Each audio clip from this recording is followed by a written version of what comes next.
Good afternoon, everyone. This is Jared Rand, and welcome to the Global Guided Meditation Call for Sunday, May 28, 2023, 3:15 p.m. Eastern.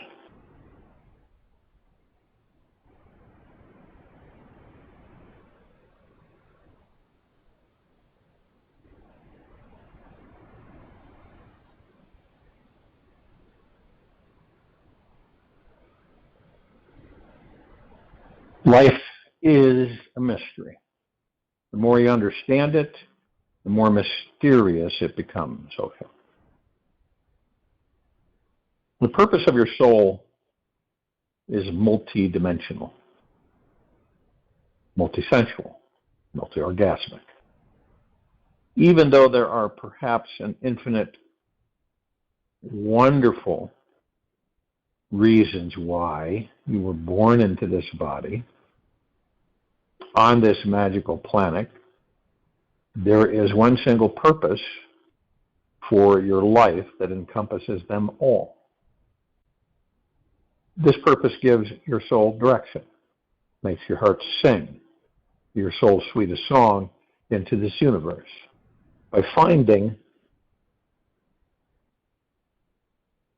your soul's purpose, you become aligned with your highest power and creativity and can experience how easy it is to manifest anything you want into your world.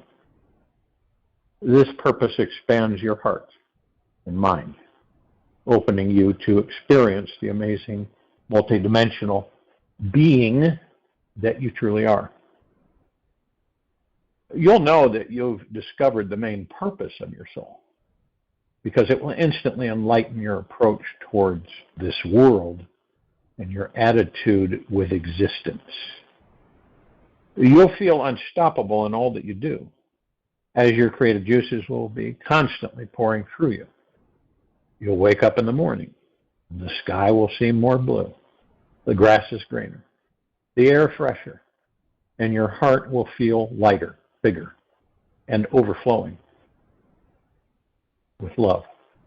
Your soul's mission is that powerful, and it will automatically light up the path for your future. So you can always see which decision to make or take whenever you come across a fork in this life's road. You take yourself to be limited, but you are not. Discover this. Stay silent and attentive. Be earnest about it. Just be aware of your being here and now. Reality will find you. It's without a mirage.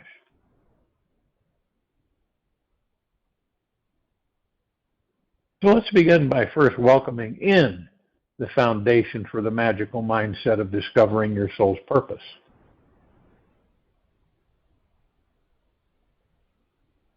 I invite you to exponentially expand your creative imagination around the idea that for the next year of your life, you have a magic genie who has given you unlimited access to all the money, love, creativity, and time that your heart desires.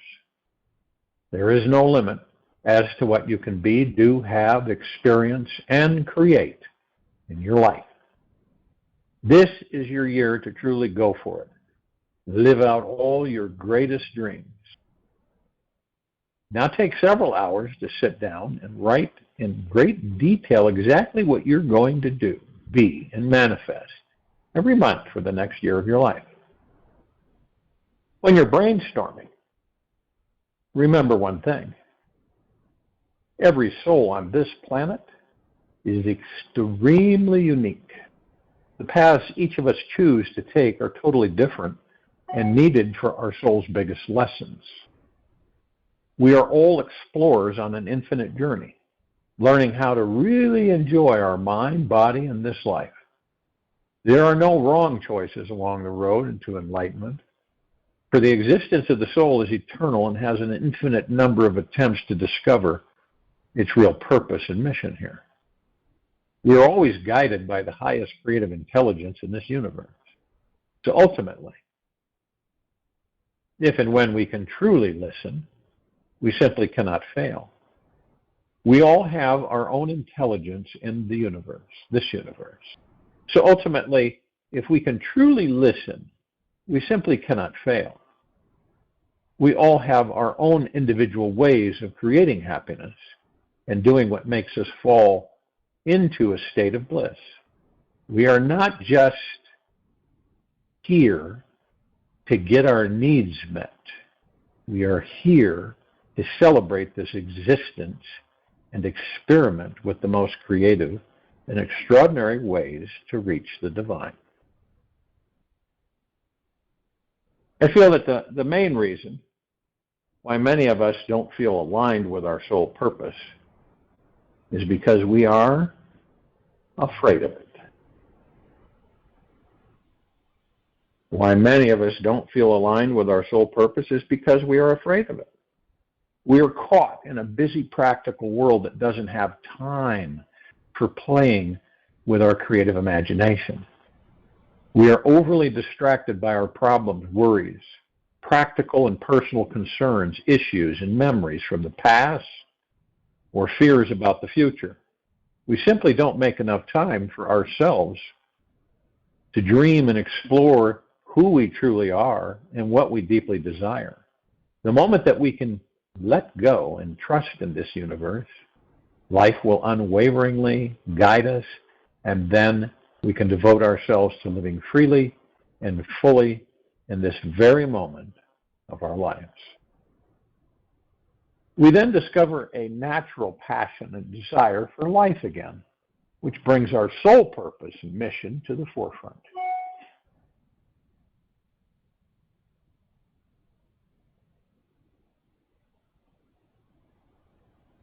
If love be not the law of our being, the whole of my arguments falls to pieces.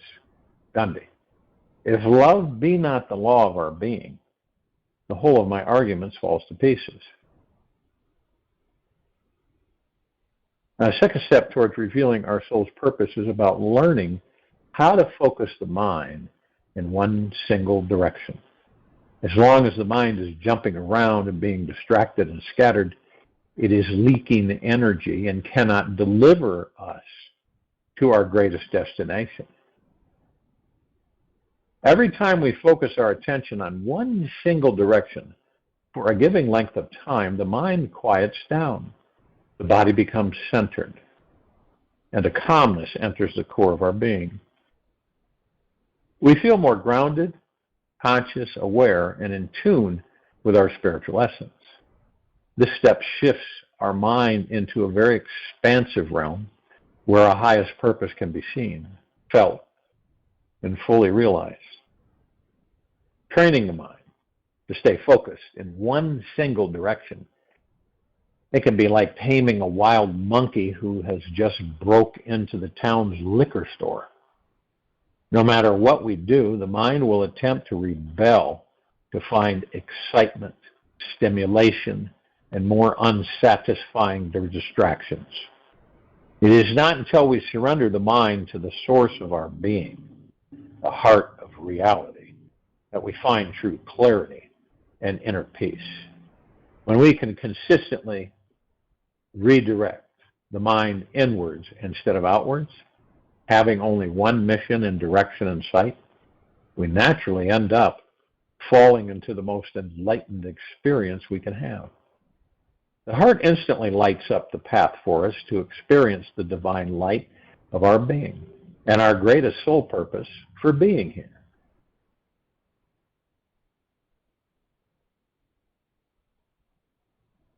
Third step to uncovering your soul's purpose is to know deep down that you are a very powerful, magical, manifesting being. The instant you feel strongly about a certain desire, the universe starts working overtime at bringing it into manifestation. All of your life's greatest dreams and fantasies want to find a way into your life. This universe is designed to bring your ultimate manifestation to you in a magical, effortless way.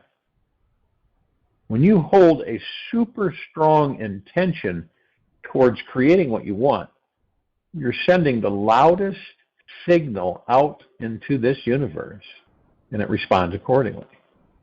This universe always supports you in your progress towards reaching your dreams, and so ultimately, you can trust in it, and you simply cannot fail.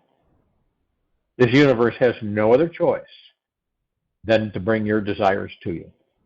As long as you don't give up, shift gears to focusing on a different desire, your dreams are destined to come your way in an unexpected hour. The fourth step towards finding your soul's purpose is learning how to master the mind. This manifests through creating a long-term habit of really listening and paying attention to the mind by observing it from a greater distance. It's like watching the cinema show from the back row instead of the front row. You're able to see the bigger picture of what's actually happening on a greater dimension without forgetting that it's all a show. This practice will allow you to remain peaceful, quiet, and centered inside. Every minute that you are able to observe the mind without attachment or judgment to its story, you're training your wild, crazy monkey mind to listen to you. Instead of you getting caught up in it when the mind is finally trained, you can simply tell it to unmask your soul's purpose and reveal the greatest treasures inside you. You become the inner authority and master of your existence. The progress you see on revealing your soul's mission may take some time. So be patient with the process. Know that you are cultivating the greatest experience your life can have. Think about it as if you're climbing Mount Everest. It requires loads of planning, time, support, equipment, huge level of determination if you honestly wish to reach the summit. When you do finally reach the peak, you'll be amazed. You'll feel deeply at peace with your life and know without a doubt why you are here. You'll be intimately in touch with the power inside you to manifest anything you want into your world. From this place of mind mastery, the peak soul summit in all its glory will present itself to you. Your soul's purpose will be clearly revealed, and the greatest conscious source of energy inside you will come through your life naturally and fully.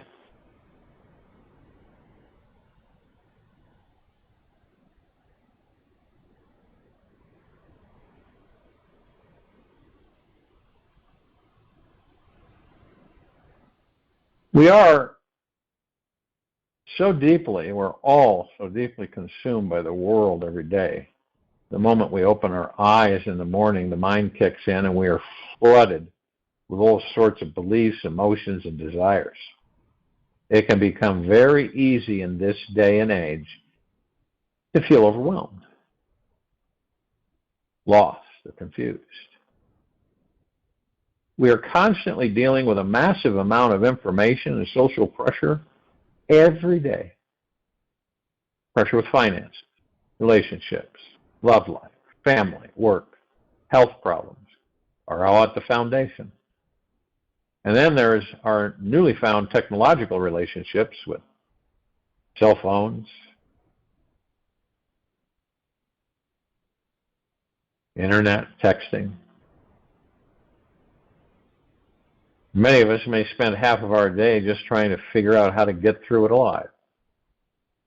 This technological era we are in is so captivating that we can easily miss out on the connection with our amazing spiritual existence. Imagine what would take place if we were surrounded every day by people whose only interest was in achieving enlightenment.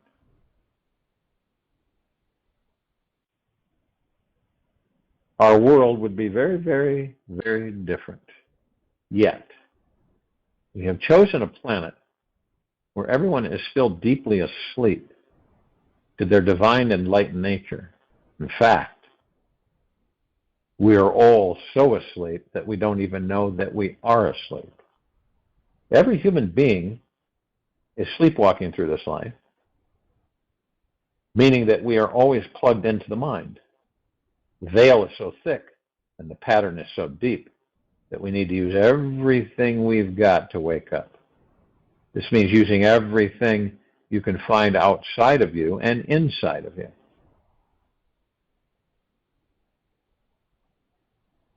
Use everything around you to find the God, which is you inside that body. Use every conversation as a vehicle to listen to the divine. Use all your senses everywhere you go. Touch, taste, feel, hear, and even breathe, and the smell of the divine. Use every moment of your free time to find deep silence, stillness, and inner peace so you can connect deeper with the divine. Use the media and all that excessive advertising that is constantly dumped on you to find God. When you read something that jumps out at you, try to notice how its spiritual message is just for you. When you feel you might be making some form of connection to God, breathe that feeling deeply into your body. Stop everything. Give this experience all that you've got, because it might not last long. Notice how the feeling resonates with what's going on in your life. Find the practical aspects. Like, how does this simple commercial, advertisement, book title, heading, what message, how is it affecting you? How does it give you the deepest guidance that you're needing in your relationships right now? There's no coincidences. God is already always around you. We only have synchronicity in this life. Everything is perfect and divinely aligned. The God source never ever makes mistakes. When you are 100% devoted to finding total alignment with the divine in everything around you, the magic will its way into you. But it's like when we attain innocence and simplicity comes as a gift from existence. And innocence means becoming a no mind, a no ego, dropping all ideas of goals, achievements, ambitions, living just like as it is, as it happens in the moment. We all will come to the point where we will start living moment to moment, because it is the mind that collects the past. You cannot depend on it. Your eyes will be clear, not covered with the dust of the past. You will be free from the dead past.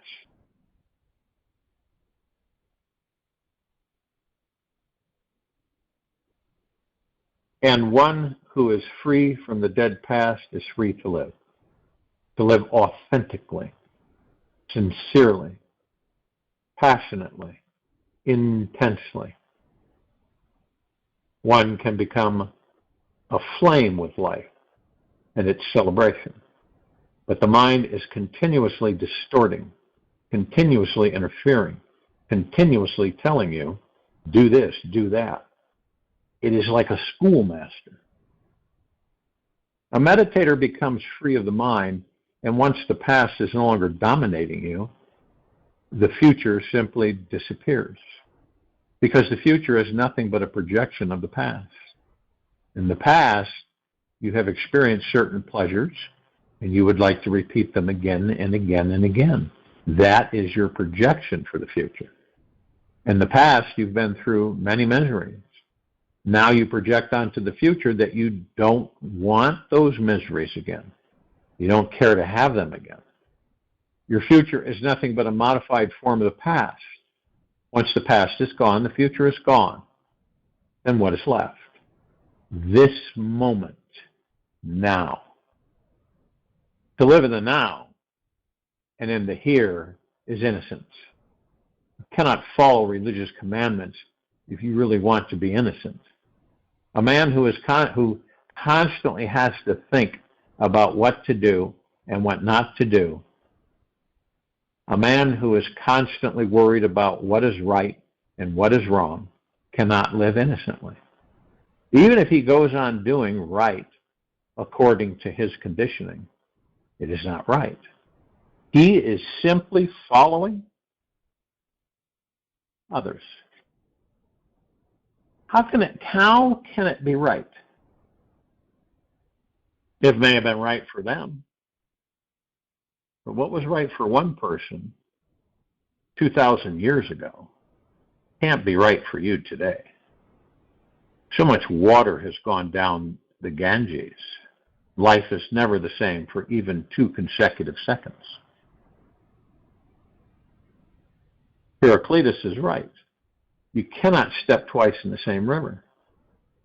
And I say to you, you cannot step even once in the same river. The river is so fast flowing.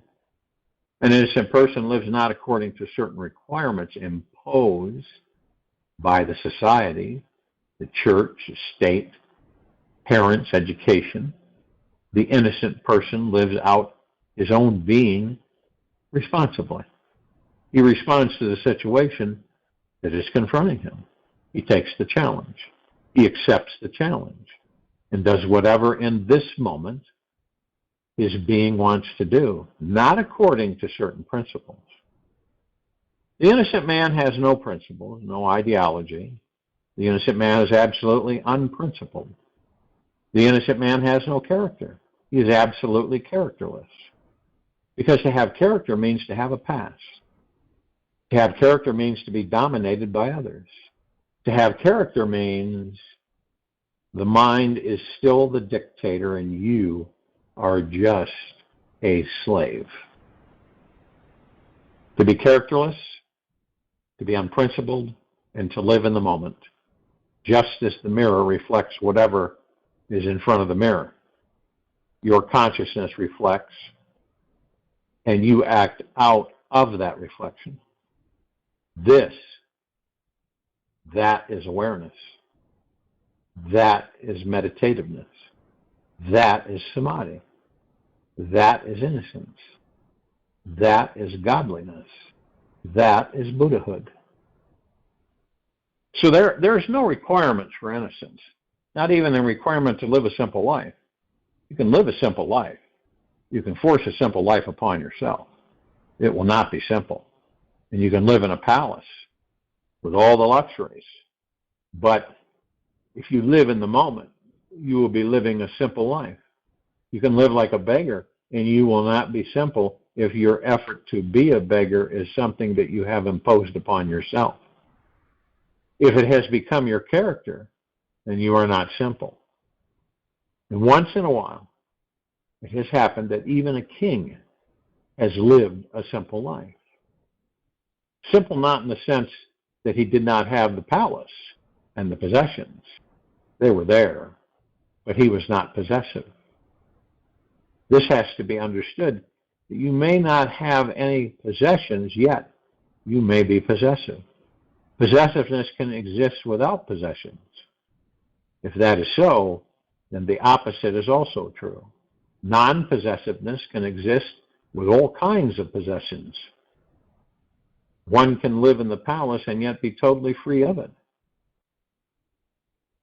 Here's a Zen story.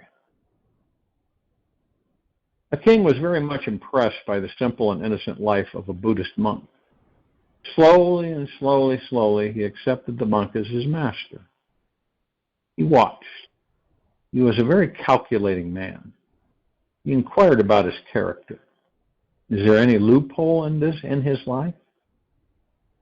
When he was totally convinced logically, his detectives informed him, this man has no dark spots in his life. He is absolutely pure, simple. He really is a great saint. He is a Buddha. Then he went to the man, touched his feet and said, Sir, I invite you to come to my palace and live there. Why live there? Deep down, although he was inviting the saint, he was expecting the saint to refuse, that he would say, no, I am a simple man. How can I live in the palace? Even though he was inviting him. See the complexity of the human mind. He was inviting him. He was expecting that if the invitation were accepted, he would be greatly joyous. And still there. And there still was an undercurrent that the saint, if he were truly a saint, would refuse. That he would say, no, I'm a simple man. I will live under the tree. This is my simple life.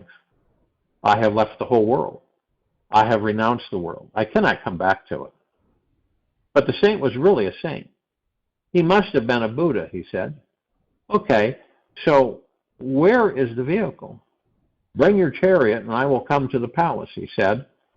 Of course, when one comes to the palace, one has to come in style. Bring the chariot. The king was very shocked. This man seems to be a cheat, a fraud. It seems that he was pretending all this simplicity just to catch hold of me. But now it was too late. He had invited him, and he could not back on his own word. Being a man of his word, a samurai, a warrior, a king, he said, okay, now I'm caught. This man is not worth anything. He did not even refuse once. He should have refused.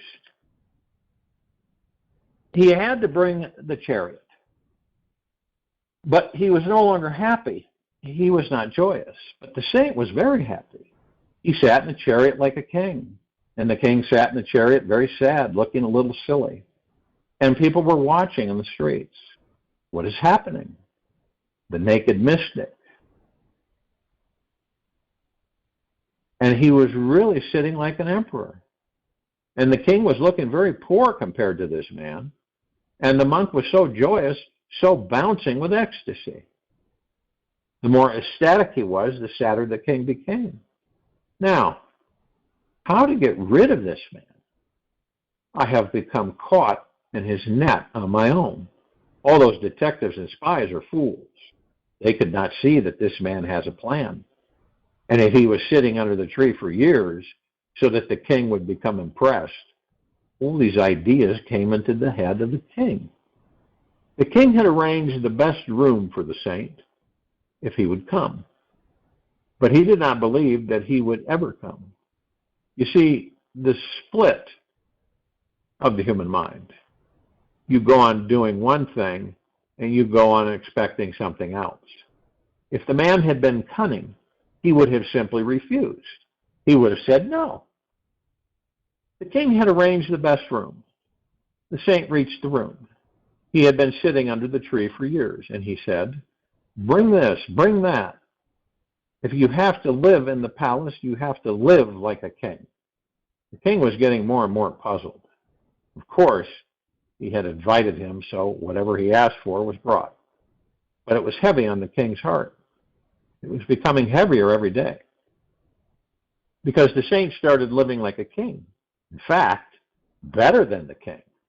Because the king had his own worries and the saint had none. He would sleep in the day and the night. He would enjoy the garden and the swimming pool. He would rest and rest.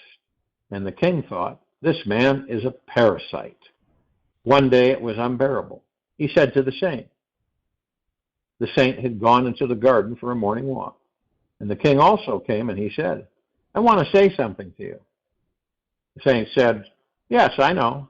You wanted to say it even before I left my tree. You wanted to say it when I accepted your invitation. Why did you wait so long? You are unnecessarily suffering. I can see you have become sad. You don't come to me anymore. You don't ask the great metaphysical religious questions that you used to ask me when I used to live under the tree. I know, but why did you waste 6 months? That I can't see. You should have asked immediately, and things would have been settled.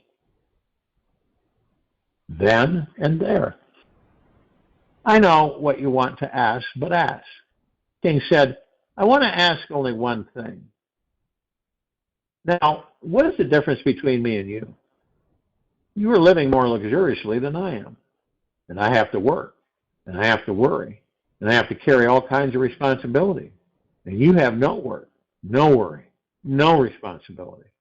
I'm feeling jealous of you. And I have certainly stopped coming to you because I don't think there is any difference between me and you. I live in possessions, but you live in more possessions than I. Every day you demand, bring the golden chariot.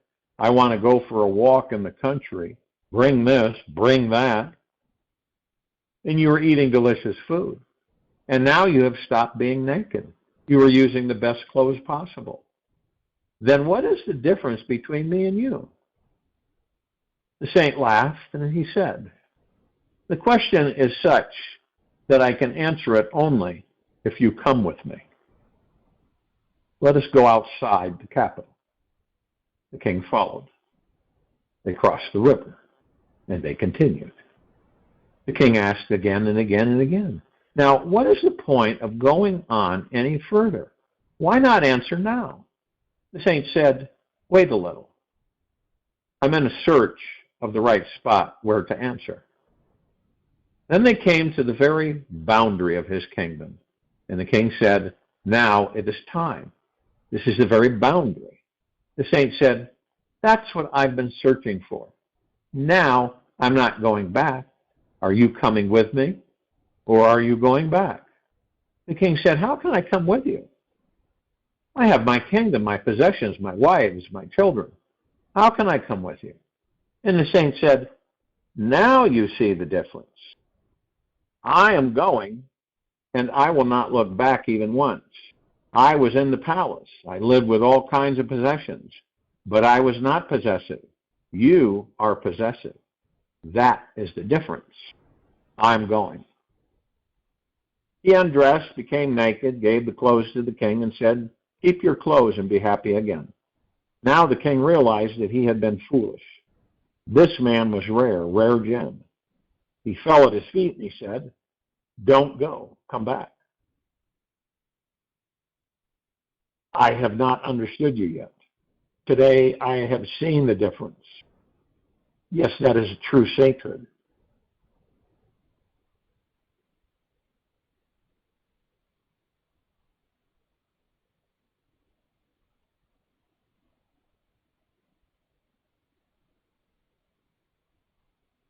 The saint said, I can come back, but remember, you will become sad again.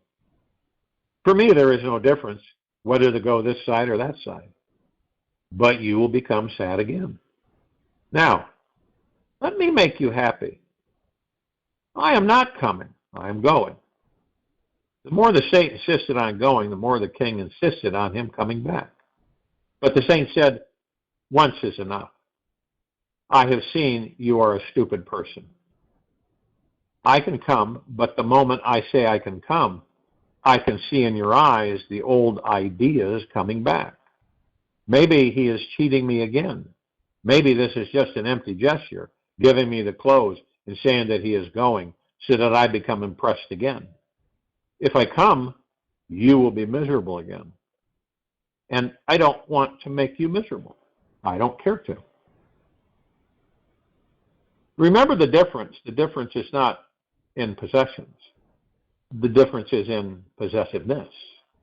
A simple person is not one who possesses nothing. A simple person is one who has no possessiveness, who never looks back. This simplicity cannot be practiced. This simplicity comes only as a consequence of innocence. If you repress, and that's what cultivation is, then it will start coming in another form from somewhere else.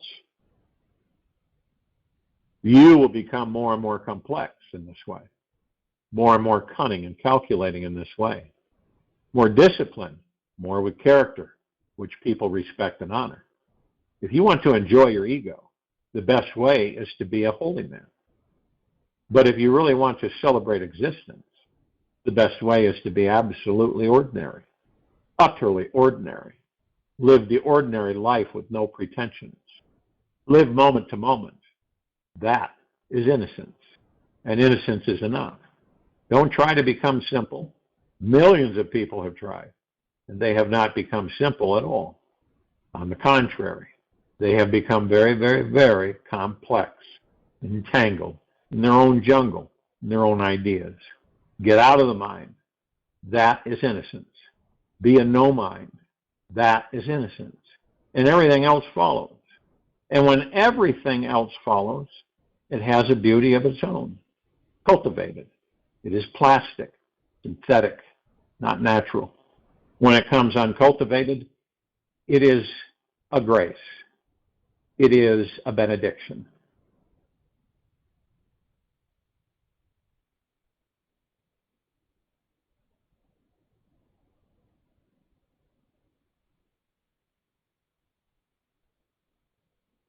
And we look at the qualities of a mature person are very strange. First, he is not a person.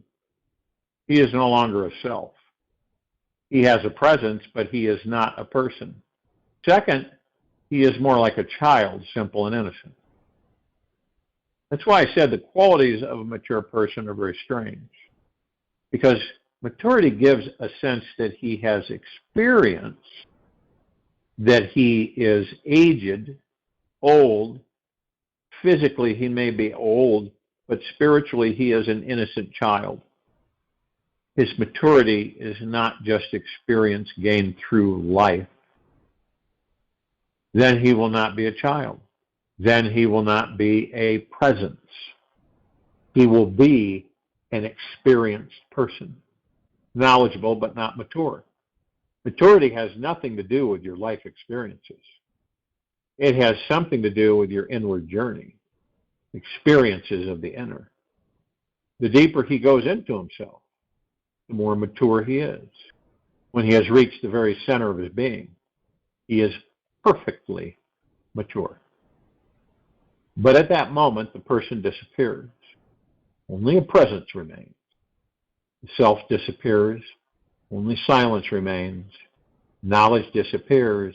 Only innocent remains. Maturity is another name for realization. You have come to the fulfillment of your potential. It has become actual.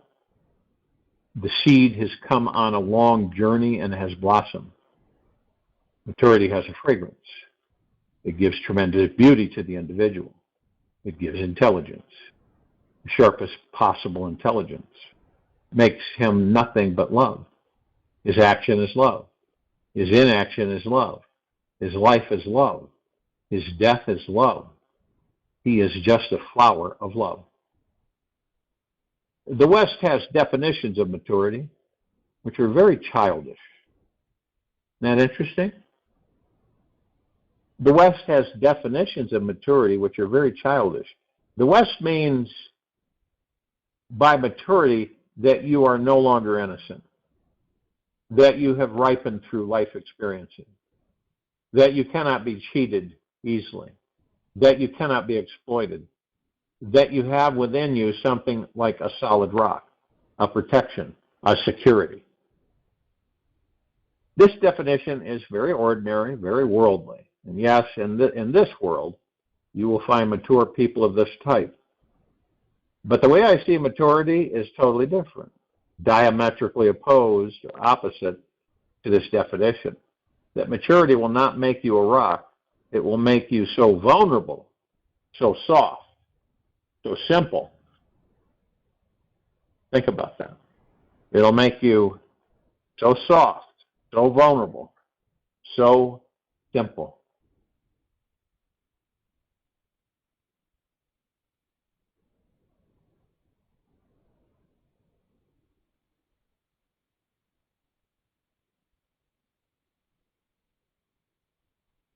Now, it may seem strange to some, but man is the only being on this earth that has freedom. Man is the only being on this earth that has freedom. Dog is born a dog. Will live like a dog. Will die like a dog. There's no freedom. A rose will remain a rose. There's no possibility of any transformation. Cannot become a lotus. There's no question of choice. There is no freedom at all. This is where man is totally different. This is the dignity of man, his specialness in existence, his uniqueness. That's why Charles Darwin is not right, because he starts categorizing man with other animals.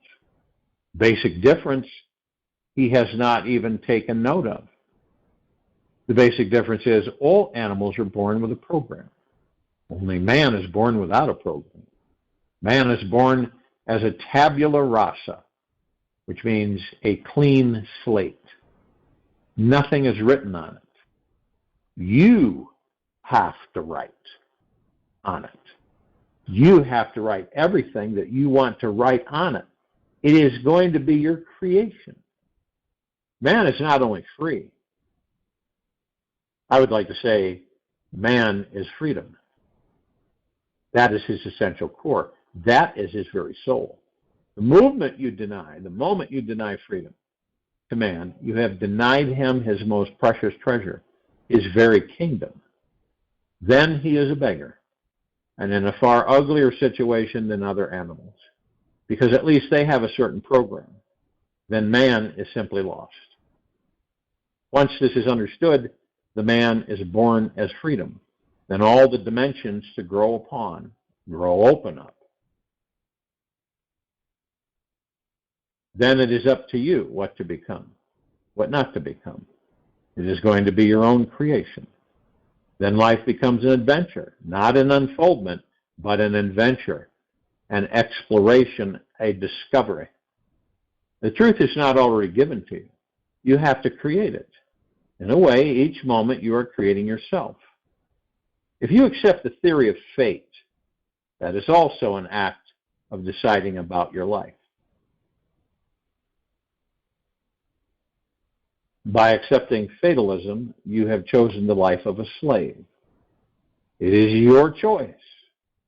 You have chosen to enter a prison. You have chosen to be chained. But it is still your choice. You can come out of the prison.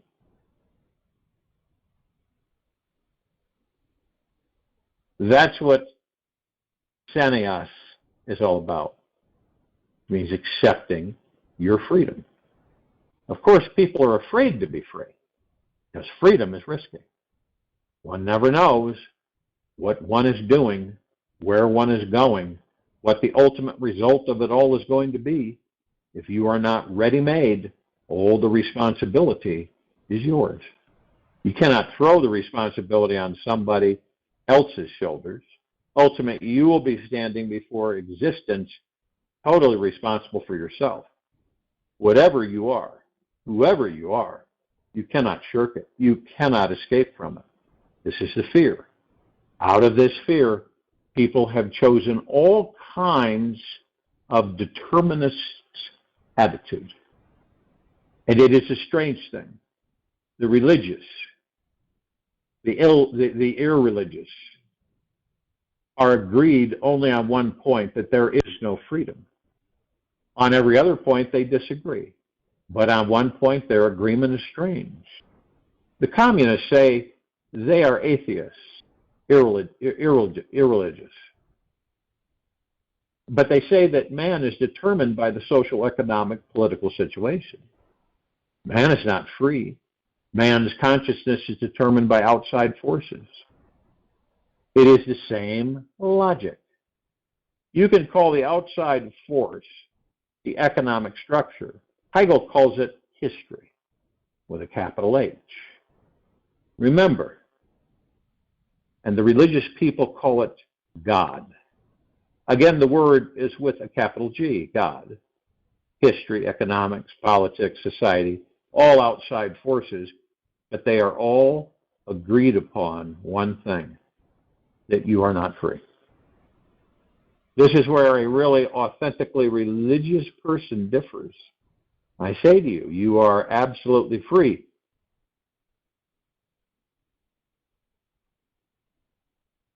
and deeply and eternally loved free. Don't avoid the responsibility. Avoiding is not going to help. The sooner you accept it, the better, because immediately you can start creating yourself. The moment you create yourself, great joy arises. And when you have completed yourself the way you wanted it, there is immense contentment. Just as when a painter finishes his painting, the last touch, and a great commitment arises in his heart, a great contentment. A job well done brings great peace. One feels that one has participated with God. The only prayer is to be creative, because it is only through creativity that you participate in God. There is no other way to participate. God is not to be thought about. You have to participate in some way. You cannot be an observer. You can only be a participant. Only then will you taste the mystery of it. Creating a painting is nothing. Creating a person creating a poem is nothing. Creating music is nothing compared to creating yourself, creating your consciousness, creating your very being. But people have been afraid, and there are reasons to be afraid. First is, it is risky, because only you are responsible. Secondly, the freedom can be misused, because you can choose the wrong thing to be. Freedom means you can choose the right or the wrong. If you are only free to choose the right, it is not freedom. Then it will be like when Ford made his first cars, they were all black. And he would take his customers into the showroom and tell them, you can choose any color provided it is black.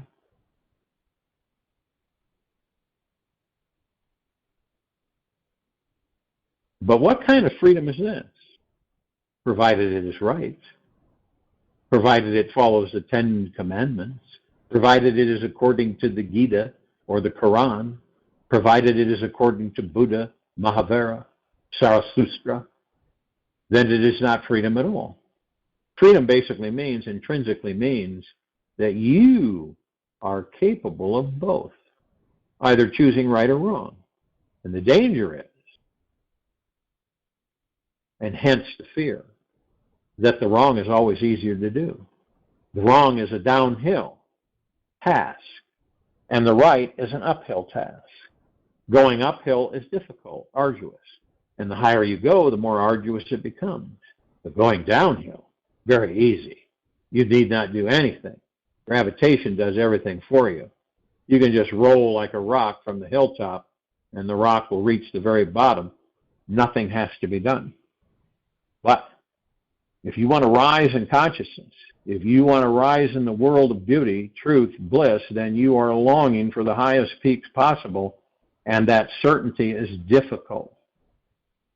Secondly, the higher you reach, the more there is danger of falling, because the path becomes narrow, and you are surrounded on all sides by dark valleys. A single wrong step and you will simply be gone into the abyss. You will disappear. It is more comfortable, convenient to walk on the plain ground, not to bother about the heights. Freedom gives you the opportunity either to fall below the animals or to rise above the angels. Freedom is a ladder. One side of the ladder reaches hell. The other side touches heaven. It is the same ladder. The choice is yours. The direction has to be chosen by you. To me, if you're not free, you cannot misuse your unfreedom. Unfreedom cannot be misused. The prisoner cannot misuse his situation. He is chained. He is not free to do anything. And that is the situation of all other animals except man. They are not free. They are born to be certain kinds of animal, and they will fulfill it. In fact, nature fulfills it. They are not required to do anything. There is no challenge in their life. It is only man who has to face the challenge, the great challenge.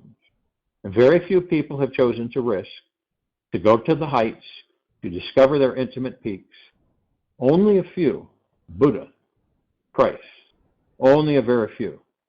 They can be counted on fingers.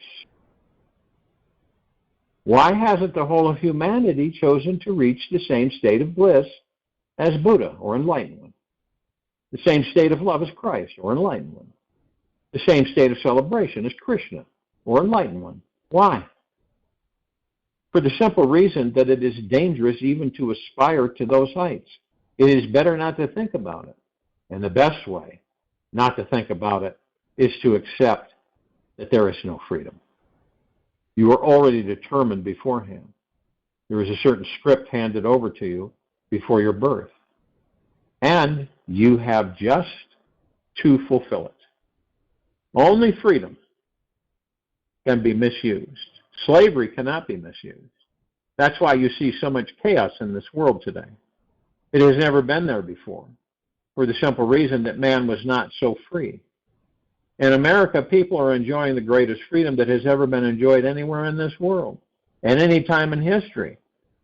Whenever there is freedom, chaos erupts. But that chaos is worth it, because only out of the chaos are stars born. I'm not giving you any discipline, because every discipline is a subtle kind of slavery. I'm not giving you any commandments, because any commandments given by anybody else coming from the outside are going to imprison you, to enslave you. I'm only teaching you how to be free and then leaving you to yourself and to do what you want to do with your freedom. If you want to fall below the animals, that is your decision, and you are perfectly allowed to do it because it is your life. If you decide it that way, then it is your prerogative. But if you understand freedom and its value, you will not start falling. You will not go below the animal. You will start rising above the angels. Man is not an entity.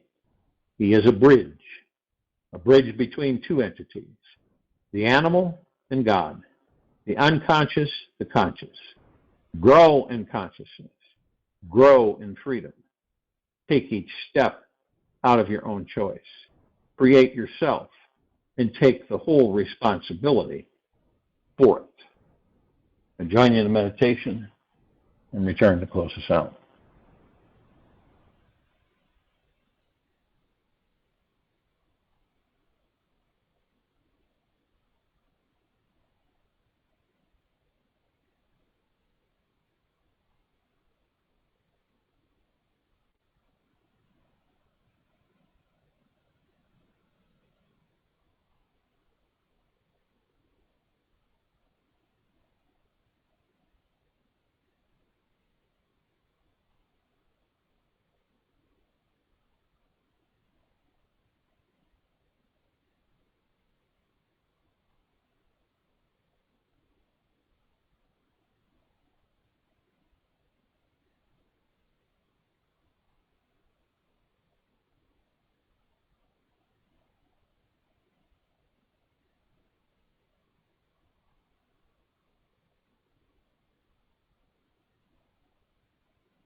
Take an easy and slow breath in through the nose, and an easy and slow breath out from the mouth. Remain still. You know you are an awakening being when in the midst of chaos and suffering you are completely at ease. To arrive at this divine destination for 30 minutes today, meditate on a vast space of nothingness all around you. Do this in complete silence. Just imagine that you are somewhere way out in the universe, and for billions of miles in all directions, there is emptiness. Put on an eye mask and earplugs if necessary, so you don't see or hear anything. This spacious space is always available inside you. If you truly want to awaken the spiritual experience in your life, I invite you to dive into this spacious, silent place for as long as you can today. Take this with you for the rest of the day into the evening and night and the following morning. We'll return here Monday, May 29, 2023, 3:15 p.m. Eastern, to continue our global guided meditation call. Be gentle, kind, generous, and humble with yourself at all times. Be in the highest of the deepest, deepest, deepest eternal gratitude at all times.